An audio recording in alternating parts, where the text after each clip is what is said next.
बहु पंथ प्रेम से बोल सच्चिदानंद भगवान की जय। आज अतीत में जो हमारे बीत चुके, जो हमने देखा, जो हमने सुना,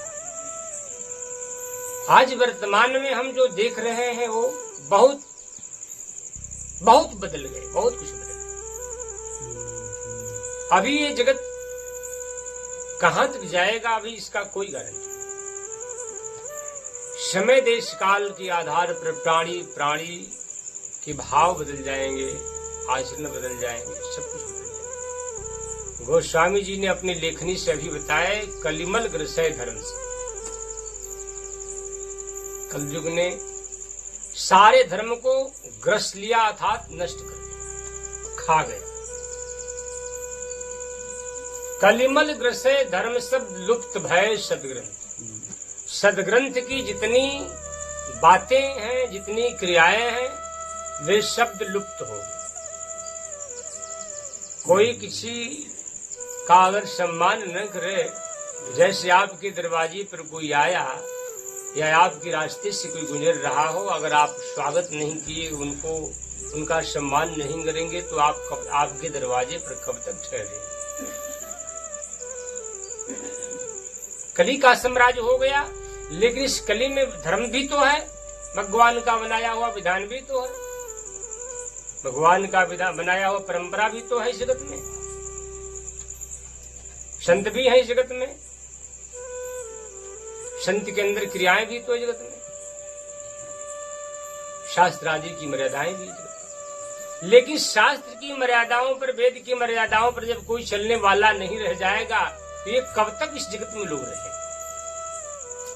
कब तक इस प्रकृति में खड़ा रहेंगे, कोई पूछने वाला नहीं है। आप ये जानते हैं, आप सुने भी हैं कि वेद भगवान का रूप है, सम्मान स्वरूप है, सृष्टि का विधान है वेद। यही खंडन हो गया, चरत कुपंथ वेद में बिछाड़े, कपट कलेवर कलिमल भाड़े। सब लोग आज की दुनिया में कपट का ही भोजन करते हैं। गोस्वामी जी अभी बताए, कलिमल ग्रसे धर्म सब लुप्त भय सदग्रंथ। कलयुग ने सारे धर्म को नष्ट कर दिया, सदग्रंथ की क्रियाएं ये सब लुप्त हो गई। दम्भिन कैसे लुप्त हो गई? दम्भिन निज मति कल्प करी, प्रगट किए बहुपन। दम्भियों ने अनेकों प्रकार का मनः कल्पित पंथ प्रकट कर दिया। ये दम्भी शब्द किसका वाचक है और ये किसका क्षेत्रफल है? ये दम्भ होता क्या है? दम्भ दम्भी में अंतर। दम्भ एक किस प्राकृतिक से जुड़ा हुआ है? ये कौन सी प्रकृति है? ये आसुरी है या दैवी? दम्भो दर्पो यजमानस क्रोधः पारुष्यमेव च अज्ञानम चाभिजातस्य पार्थ। अज्ञानम चाभिजातस्य पार्थ। संपदम आसुरीं प्रेम से बोली सच्चिदानंद भगवान की। दम्भो दर्पो यजमानस क्रोधः पारुष्यमेव च। दम्भिन निजमति कल्प करी। दम्भ दम्भी, दम्भ और दम्भी में क्या अंतर है? दम्भ आसुरी प्रवृत्ति है। भगवान ने इस दम्भ को आसुरी प्रवृत्ति में डाला। दम्भो दर्प, दर्प घमंड को कहते हैं। दम्भो दर्पो अभिमानस, अहंकार, अभिमान, रूपाभिमान, धनाभिमान, ज्ञानाभिमान आदि। दम्भो दर्पो अभिमानस क्रोध, पारुष कड़वा वचन, पारुष कड़वा वचन, क्रोध, ये सब आसुरी प्रवृत्तियां। लेकिन यहाँ केवल एक शब्द दम्भ को हम पकड़ते हैं।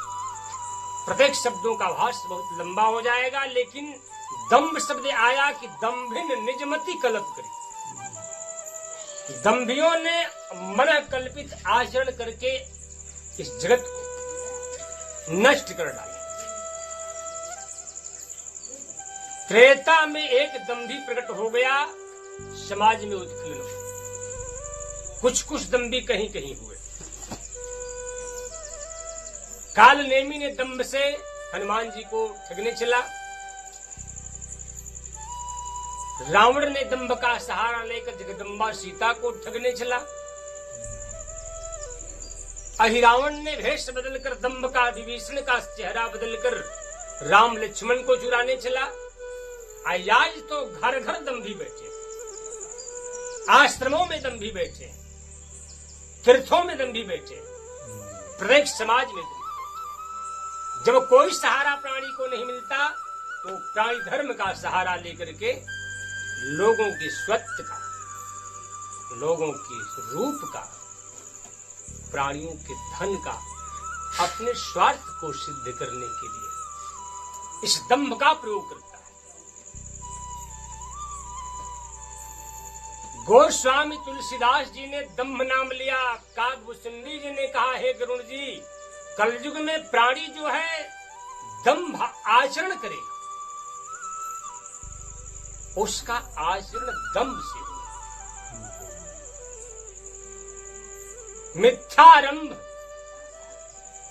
उसका आरंभ किया भी झूठा होगा। मिथ्यारंभ दंभ रट योगी। पहले पॉइंट पर चलता। कलयुग ने सारे धर्म को खा गया। सारे धर्म को खाने का तक कलिमल ग्रसे धर्म सब। ये सारा धर्म क्या? कली ने ग्रस लिया, नष्ट कर डाला। सारे धर्म का मतलब हुआ माता पिता का धर्म, शिष्य गुरु का धर्म, भाई भाई का धर्म, राजा प्रजा का धर्म, पति पत्नी का धर्म, भक्त भगवान का धर्म, आदि आदि जितने भी सृष्टि में धर्म बनाए गए ईश्वर द्वारा, ये सारे धर्म नष्ट। न पुत्र पिता को मानने वाला, न पिता पुत्र को समझने वाला, न शिष्य गुरु को समझने वाला, न गुरु शिष्य को समझने वाला, न प्रजा राजा को, न राजा प्रजा को। इस प्रकार से न पत्नी पति को, न पति पत्नी को, ये सब लोग अपने अपने धर्म को छोड़कर सब नर कल्पित करहीं आचार, सब नर कल्पित करहीं आचार, बरनिन जाहि अनीति अपारा। इस घोर कली काल में सभी धर्म लुप्त।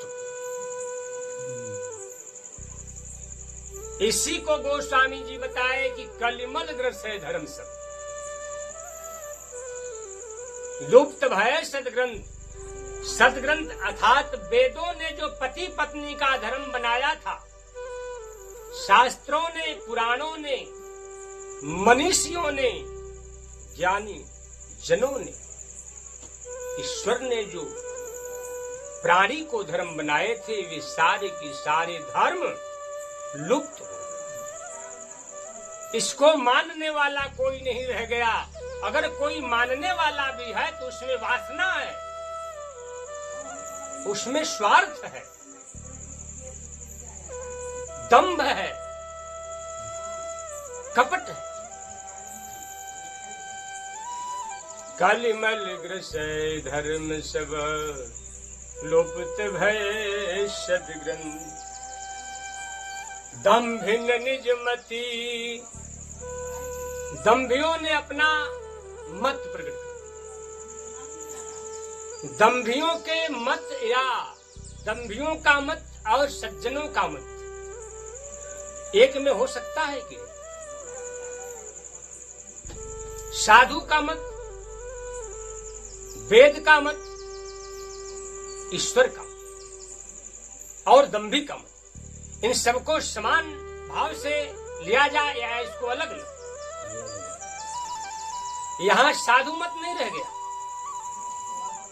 यहां सज्जन मत नहीं रह गया, वेद मत नहीं रह गया, ईश्वर का मत नहीं रह गया, अब दंभी निज मति। आज इस कली काल में दंभियों का मत आरंभ हुआ। दंभियों ने इसको नष्ट कर डाला। दंभी के अंदर क्या क्या अवगुण होते हैं, दंभी के कुछ अवगुण को बताता हूं। शूर्पणखा के द्वारा रावण ने जब सुना, शूर्पणखा राम से जाकर कही, देखिए शूर्पणखा ने राम के पास जब गई तो अपने भेष में नहीं गई, ये भी दंभ का सहारा लेकर। ये राक्षसी थी, लेकिन अब राक्षसी अपने रूप को बदल देती, सुंदरी बन गई।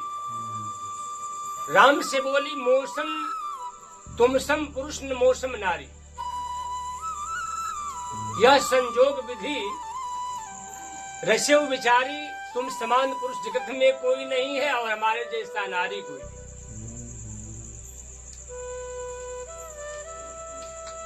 शूर्पणखा ने भी दंभ का सहारा लिया। क्यों? अपने स्वार्थ को सिद्ध कर। भेष कुछ और, अब बदल दी कुछ और। राम ने अस्वीकार कर कि हमारी भार्या है, हमारी शादी हो चुकी है, मैं तुम्हें स्वीकार नहीं कर सकता। प्रताड़ित हुई। अच्छी क्रिया, अच्छी बात भी किसी को अच्छा नहीं लगता, उसको प्राणी अपमान मानता है। आप सत्य बोलेंगे लेकिन कोई इसको अपमान समझेगा। राम ने तो सत्य ही कहा कि मेरी शादी हुई, हम तुम्हें स्वीकार नहीं कर सकते, लेकिन उसे कष्ट हुआ। कष्टमान ही अपमान समझी, मेरा तिरस्कार हो गया।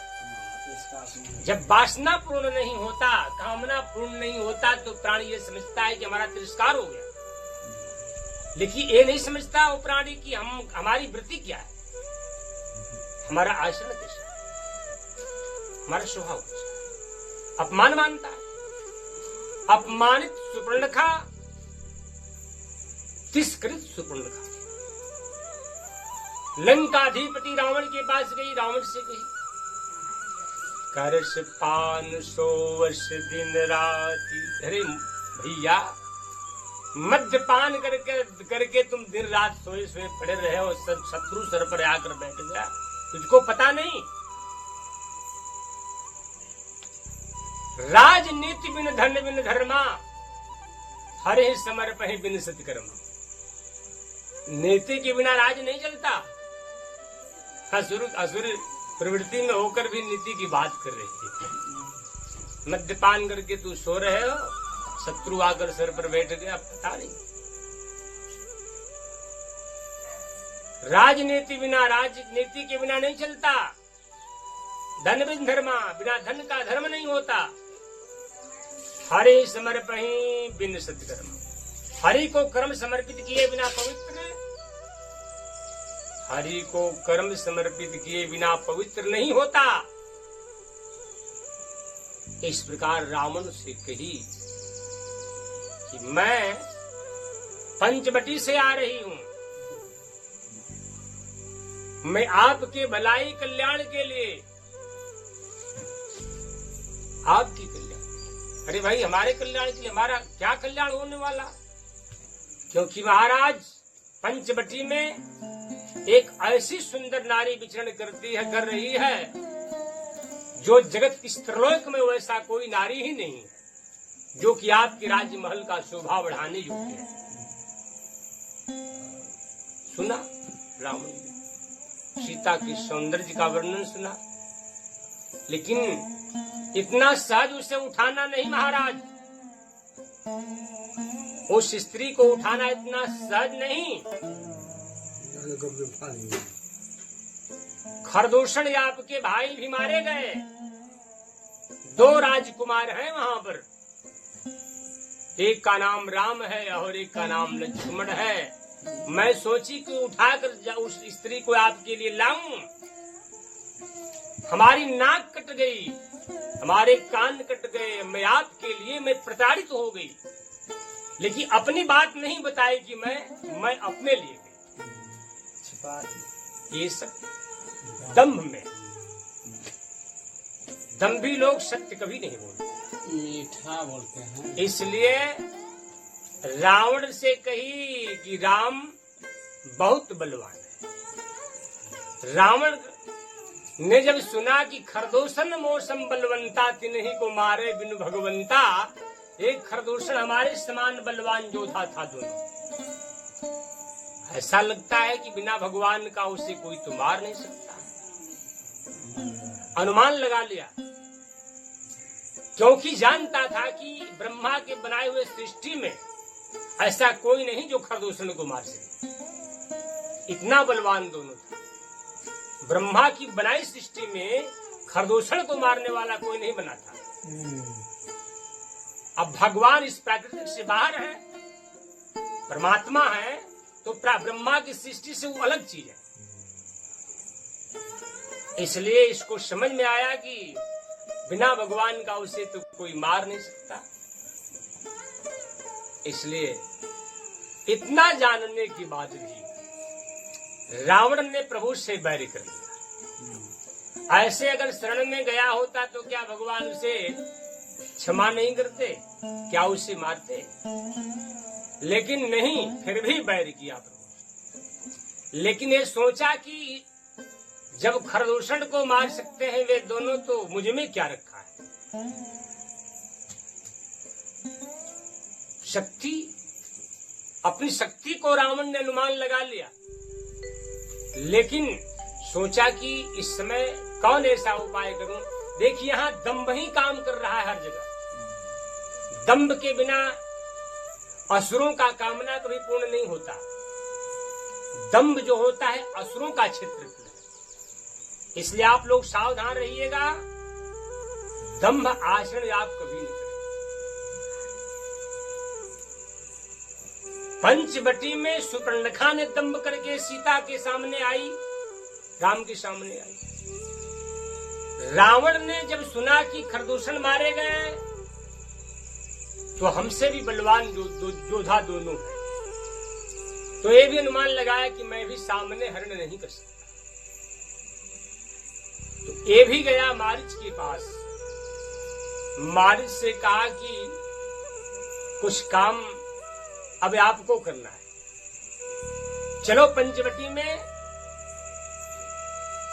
और हमारा एक काम है, उस काम को सफल करो, आपके बिना ये संपन्न नहीं हो सकता। मारीच ने कहा, कौन सा काम आ गया महाराज, आपका चेहरा उदास लग रहा है, फीका फीका, कौन समस्या आ गई? समस्या बहुत गंभीर है। खरदूषण मारे गए, बहन की नाक कट गई, कान कट गए, तो इसमें तो कोई रहस्य होगा, कोई कारण तो होगा महाराज।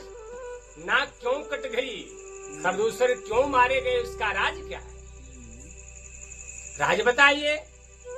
तो रावण कहा, अरे मूर्ख, तू मुझे प्रवचन सुनाएगा कि मेरे आदेश का पालन करेगा? फिर आप प्रवचन सुनने नहीं आया हूं, बोल, तू अभी चलता है या तुझे अभी मार दो? मारीच ने सोचा कि दोनों प्रकार से मेरी मृत्यु अब निश्चित है। रावण ने कहा, सीता को चुराना है। राम और लक्ष्मण दो भाई पंचवटी में आए हैं, खरदूषण को मार दिए, और तुम हमारा सहायता करो। अब देखा मारीच, इसके हाथे मरकर मैं क्या करूं? मृत्यु तो इधर भी, मृत्यु तो उधर भी, लेकिन इस दुष्ट के हाथ से मरकर मुझे क्या मिले?